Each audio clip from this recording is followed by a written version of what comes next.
Subscribe कीजिए कुंडलिनी जागरण को और प्रेस कीजिए बेल आइकन को, जिससे कि आपको मिल सके हमारी लेटेस्ट वीडियो सबसे पहले। इस तरह के रोज के अनुभव आते हैं कि आज एक बाबा जी आए, कल दूसरे बाबा जी आए, वो इतना रुपया लेके चले गए, वो आए वो इतना हमारे से धन धाने ले गए। सारे आजकल तो जैसे कुछ पता नहीं इनकी कहीं से, जैसे कि बरसात में मेंढक बोलते हैं, इसी तरह से बाबा जी लोग आजकल सब जगह बोला करते हैं। आज भी हमने देखे कि इनके एक बाबा जी, उनके बाबा जी, जिस गांव में जाती हूँ नए नए बाबा जी सुनाई देते।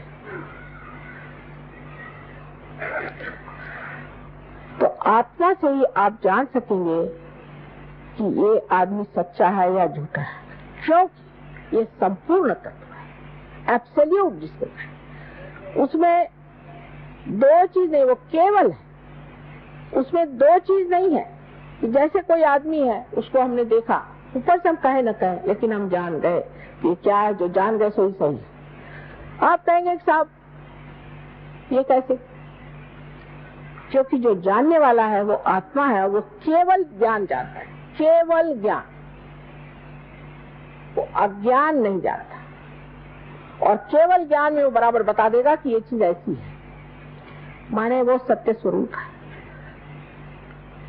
एकदम आपके सामने साक्षात हो जाएगा। शुरुआत में तो आपको जरूर है कि अपनी उंगलियां हाथ पे देखना पड़ेगा कि चक्र कहाँ पकड़ रहे हैं, कौन सा इनका चक्र पकड़ रहा है, इनको कौन सी तकलीफ है, ये वो देखना पड़ेगा। बाद में ये करते करते अभ्यास से आप इतने माहिर हो जाएंगे कि देखते से आप बता देंगे। अब बहुत से लोग आते हैं, भाई तुम्हारा कोई गुरु नहीं? मेरा कोई गुरु नहीं। अरे भाई दिखाई दे रहा है तुम्हारे पेट में कुमला रहा है, लेकिन बोले नहीं मेरा कोई गुरु नहीं है। बता दो नाम तो जल्दी ठीक हो जाएगा। वो बताएंगे नहीं गुरु का नाम। अरे मेरा भी समय बर्बाद करो, अपना भी बर्बाद करो, इतना बड़ा हमें काम करने का सारे विश्व का है। छोटी छोटी चीज में लोग अटक जाते, क्यों नहीं इससे छुटकारा पाते? इस तरह से जब आप अपने सत्य को जानते हैं तो आश्चर्य होता है आपके अंदर। आप देखते हैं कि मेरे अंदर भी ये कैसा दोष आ गया, ये कहां से आ गया। जैसे आज एक लड़की से हम बात कर रहे थे कि भाई तुम्हारे लिवर की शिकायत है और तुम इतनी छोटी लड़की। बहुत जो आदमी सोचता है उसको लिवर की शिकायत हो जाती। क्या तुम तला हुआ खाना बहुत खाती? नहीं, मुझे अच्छा ही नहीं लगता। तो मैं पैदा हुई तभी से मुझे। क्या तुम्हारी माँ शराब पीती थी? नहीं, शराब नहीं। बाप मेरे शराब पीते थे। तो मैंने देखा यह है कि शराबी बाप का बच्चा जो होता है उसका लिवर बचपन से ही खराब होता है। तो आप पहले ही वरदान बच्चे को दे देते, उसका लिवर पहले ही बचपन से ही खराब होता है, पैदा होता है तभी से उसको जॉन्डिस हो जाएगा। अगर बाप शराबी है तो, अगर बाप का लिवर खराब है तो, माँ का लिवर खराब है तो बच्चे का भी लिवर खराब हो जाएगा।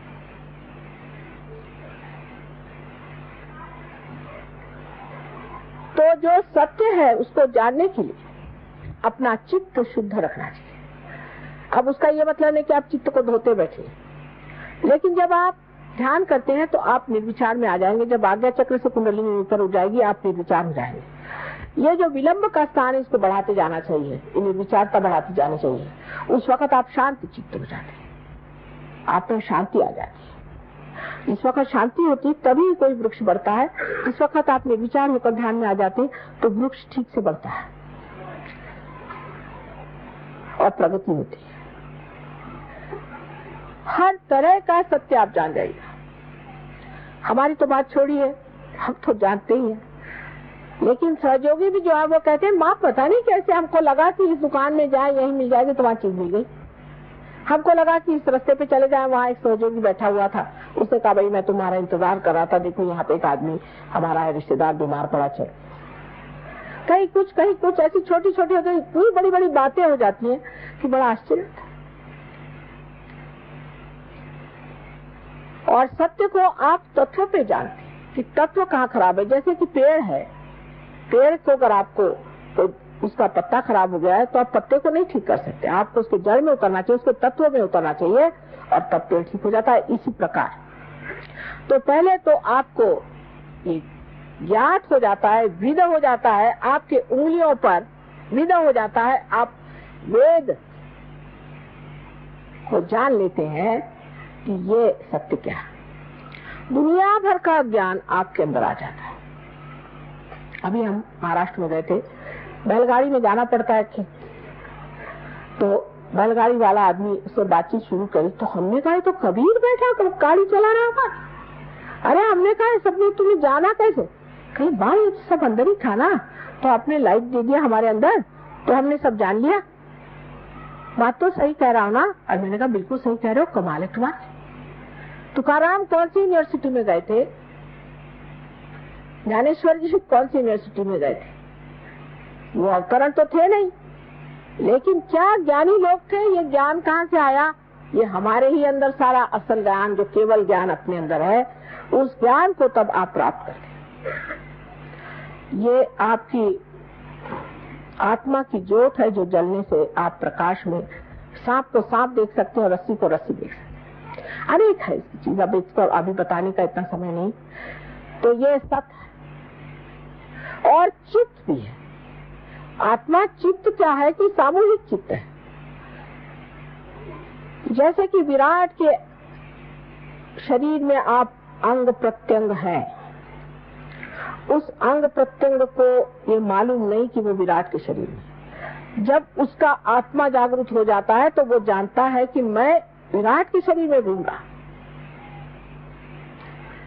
उसकी सामूहिक चेतना जागृत हो जाती है, उसका चित्त सामूहिक होता है। जिसके अंदर आत्मा की ज्योत आ जाती है उसका चित्त सामूहिक होता है।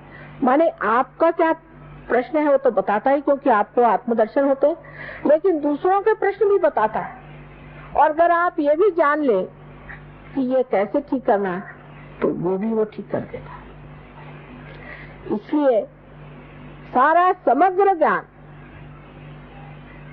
एक ही चीज का नहीं। अब समझ लीजिए डॉक्टर के पास जाइए तो डॉक्टर कहेगा भाई देखो तुम अभी इसका, मैं तो डॉक्टर पेट का हूँ, तुम इसको दांत वाले के पास ले जाओ। उधर वो सारे दांत निकाल लेगा, कहेगा भाई तुम्हारा दांत ठीक है।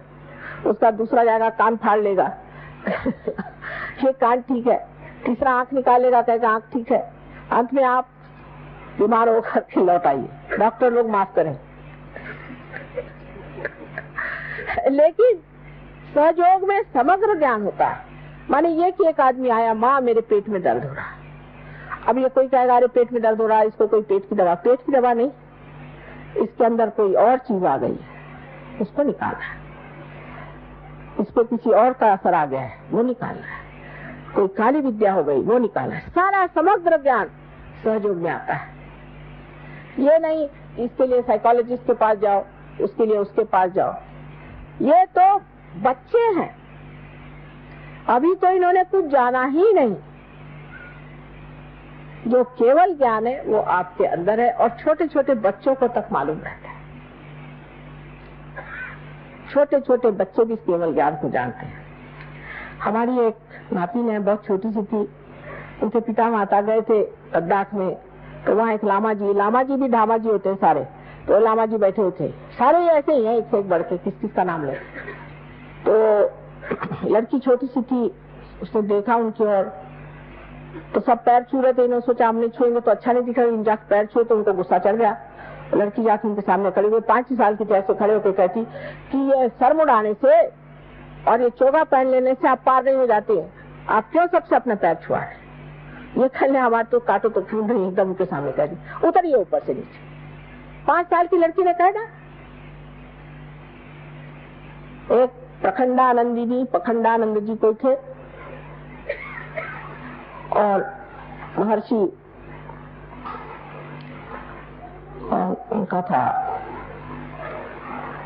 क्या नाम, जो दक्षिण के हैं बहुत बड़े, वो बहुत बड़े पंचमी गुरु थे। उनका 100वां साल था तो हमें उन्होंने विशेष रूप से अतिथि बुलाया था। वहां पहुंचे, पखंडानंद जी बैठे थे। पखंडानंद जी बड़ा सा एक चोगा पहन के बैठे।